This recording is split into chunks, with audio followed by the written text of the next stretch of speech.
Hello दोस्तों, मैं अर्चना पुंडीर आज इस वीडियो में आपके लिए लेकर आई हूँ पदबंध। पदबंधों को समझने के लिए इस वीडियो को शुरू से अंत तक ध्यान से देखें और इसे लाइक तथा सब्सक्राइब करना ना भूलें। पदबंध का शाब्दिक अर्थ होता है पदों में बंधा हुआ। जब कोई शब्द वाक्य में प्रयुक्त हो जाता है तब वो पद कहलाता है, और जब कई शब्द एक पद के रूप में प्रयुक्त होते हैं अर्थात एक इकाई के रूप में प्रयोग होते हैं तो वे सभी हमारे पदबंध कहलाते हैं। जैसे कि यहाँ परिभाषा में दिया गया है, वाक्य में कई पदों से बना अंश जो एक इकाई के रूप में कार्य करता है पदबंध कहलाता है। जैसे सबसे तेज दौड़ने वाला धावक जीत गया। यहाँ पर सबसे तेज दौड़ने वाला ये सब मिलकर धावक की विशेषता को बता रहे हैं। अतः धावक जो है वो एक पद के, ये सारे शब्द मिलकर एक पद के रूप में कार्य कर रहे हैं, अतः ये एक पदबंध है। पदबंध बनाते समय या पढ़ते समय हमें कुछ बातों पर विशेष ध्यान देना चाहिए। जैसा सबसे पहले है, पदबंध में एक से अधिक पद शामिल होते हैं अर्थात कई पदों को मिलाकर पद बनता है। सभी पद आपस में परस्पर बंधे हुए होंगे, आपस में एक दूसरे से जुड़े हुए होंगे और सभी पद मिलकर एक इकाई का काम करेंगे। जितने भी पद आ रहे हैं वो एक इकाई के रूप में प्रयुक्त होंगे। प्रत्येक पदबंध में एक मुख्य शीर्ष पद होना आवश्यक होता है। दूसरा, हमें ये ध्यान रखना है कि शीर्ष पद पर एक से अधिक आश्रित पद भी हो सकते हैं। ये सभी बातें मिलकर हमें पदबंध को सरल बनाने में सहयोग देती है। अब आता है पदबंध के प्रकार। पदबंध के मुख्य 5 भेद हैं: संज्ञा पदबंध, सर्वनाम पदबंध, विशेषण पदबंध, क्रिया पदबंध और क्रिया विशेषण पदबंध। इन 5 भेदों को आगे विस्तार से बताया जा रहा है। सबसे पहला है हमारा संज्ञा पदबंध। संज्ञा का कार्य करने वाले पदबंध संज्ञा पदबंध कहलाते हैं। इसका अंतिम या शीर्ष पद मुख्य होता है तथा अन्य पद उस पर आश्रित होते हैं। जैसे यहाँ पर राम ने लंका के राजा रावण को मार गिराया। यहाँ पर हमारा राम और रावण ये 2 संज्ञा पदबंध हैं। राम ने लंका के राजा रावण, ये सारे पद मिलकर रावण की ओर इशारा कर रहे हैं और रावण एक संज्ञा है, अतः यहाँ पर संज्ञा पदबंध हुआ। दूसरा उदाहरण है सबसे तेज दौड़ने वाला छात्र। तो यहाँ पर छात्र जो है वो शीर्ष पद है और इसी के बारे में कहा जा रहा है कि सबसे तेज दौड़ने वाला है।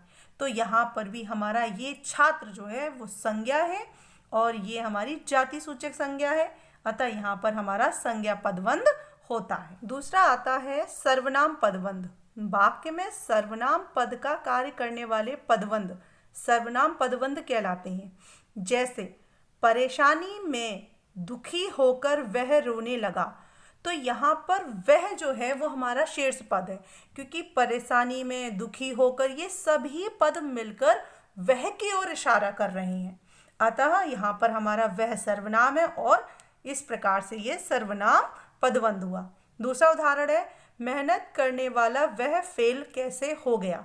तो यहाँ पर भी वह की ओर इशारा किया जा रहा है कि मेहनत करने वाला जो वह था तो वह सर्वनाम है। तीसरा है विदेश से आए मेहमानों में कुछ हिंदी जानते थे। तो यहाँ पर कुछ जो है शीर्ष पद है और वो सर्वनाम है, अतः यहाँ पर सर्वनाम पदबंध होता है। तीसरा है विशेषण पदबंध।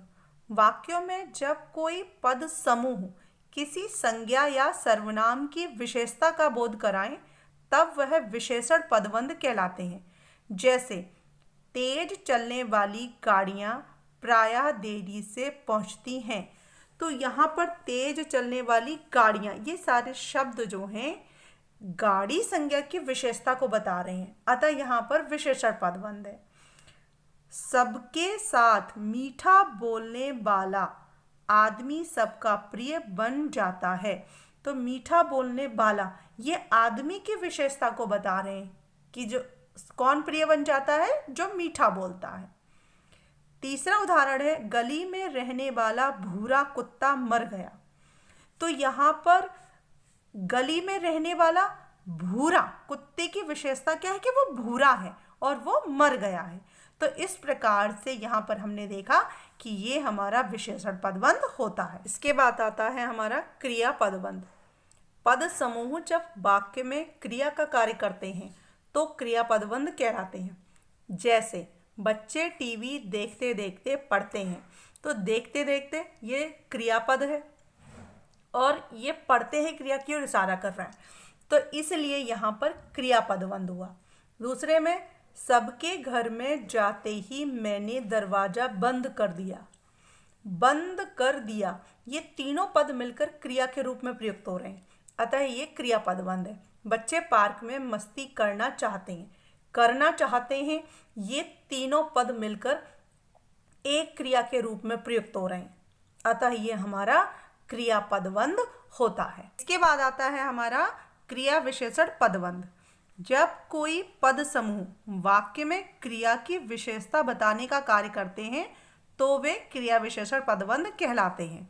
जैसे गुप्ता जी धीरे धीरे बड़बड़ाते हुए जा रहे हैं। बड़बड़ाते हुए जा रहे हैं, इस क्रिया की विशेषता क्या है, कैसे बड़बड़ा रहे हैं, धीरे धीरे। तो धीरे धीरे जो है वो हमारा क्रिया विशेषण पदबंध है, अर्थात ये धीरे धीरे पद जो है बड़बड़ाती क्रिया की विशेषता को बता रहे हैं। दूसरा है बच्चे ने कुत्ते को पीट पीट कर घायल कर दिया। घायल कर दिया क्रिया की विशेषता क्या है कि कैसे, पीट पीट कर। तो पीट पीट जो है वो विशेषण, क्रिया घायल कर दिया क्रिया की विशेषता है पीट पीट कर, तो यहाँ पर क्रिया विशेषण पदबंध है। उस पहाड़ी के पीछे खाई है, तो पहाड़ी के पीछे खाई की विशेषता है, अतः यहाँ पर क्रिया विशेषण पदबंध है।